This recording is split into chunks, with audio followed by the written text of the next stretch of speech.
এটা হচ্ছে সেই বাসায় একসঙ্গে 18 জন ব্যক্তি ফাঁসি দিয়েছিল, একসঙ্গে একই পরিবারের। চলুন আমি আপনাদেরকে আজকে সরাসরি ভূত দেখাবো। কি বিশ্বাস হচ্ছে না? অপেক্ষা করুন, আপনারা আমার সঙ্গে থাকুন, দেখাবো। আমিও না বিশ্বাস করতাম না কখনো, ভূত পেতনি জিন এসবকে কখনোই বিশ্বাস করতাম না। ভাগ্যক্রমে এই বাসায় আমার একটা চাকরি হয়ে যায়। এই বাসায় আমি 8 বছর ধরে একাই থাকি। বাসাটা 5 তলা। এ বাসায় কোনো ভাড়াটিয়ে নেই। এ বাসার মালিক অস্ট্রেলিয়া চলে গেছে 8 বছর আগে। তবে এই বাসাটা উনি বিক্রি করে না। তবে এই বাসায় আমি একা থাকতে আমার জীবনের সঙ্গে অনেক কিছু ঘটে গেছে।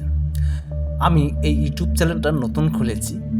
আমি এই কারণেই খুলেছি, আপনাদেরকে কিছু জিনিস তুলে ধরবো, এই জন্য দেখাবো প্র্যাকটিক্যালি যে আমার সঙ্গে কি ঘটনাগুলো ঘটে এই বাড়িতে।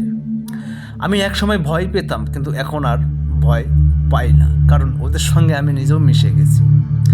আমি অনেক কিছু সহ্য করেছি, অনেক কিছু।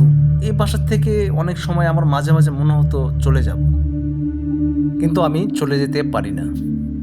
তার কারণ আছে, আপনারা আমার সঙ্গে থাকুন, আস্তে আস্তে সব কিছু জানতে পারবেন। এ বাসায় আমার সঙ্গে অনেক কিছু ঘটে যায়, কখনো মৃতলাশ, কখনো প্রাণী, বিভিন্ন রকমের ঘটনা ঘটে আমার চোখের সামনে আসে।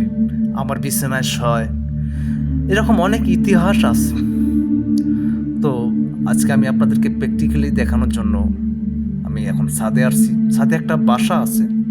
এই বাসাটা আমি আসার পর থেকে দিনের বেলায় দরজা খোলা থাকে, কোনো কিচ্ছু দেখতে পারি না, কিন্তু রাত্রের বেলা দরজা বন্ধ থাকে, ভেতরে লাইট জ্বালা থাকে, কিছু কাপড় চোপড়, কিছু ব্যাগ, অনেক কিছু দেখা যায়, কিছু ভয়ানক আওয়াজও শুনতে পাই।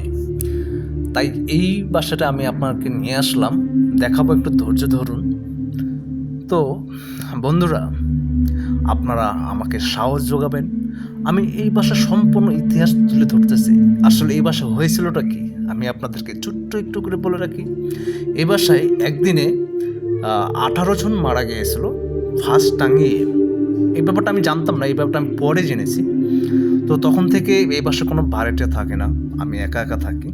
যখন আমি প্রথম আসি, তখন এই বাসার প্রথম দিনে কাণ্ডক্রকম দেখে আমি পালিয়ে যাওয়ার চেষ্টা করি। ভাগ্যক্রমে আমি পালা যেতে পারি না। এইটা সেই রুম যেটা আমি আপনাদেরকে দেখানোর জন্য চেষ্টা করেছিলাম।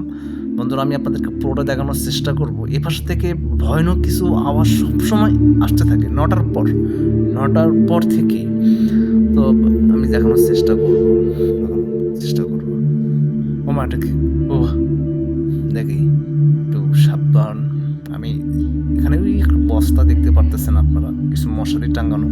ওই বস্তাটা আসলে মাঝে অনেক কিছু লড়াচড়া করে বস্তার ভিতরে, মানে আমি অবাক হয়ে যাই। বন্ধুরা, আমি এই ভিডিও সম্পূর্ণ কিছু না দেখাতে পারলে পরে ভিডিও দেখাবো।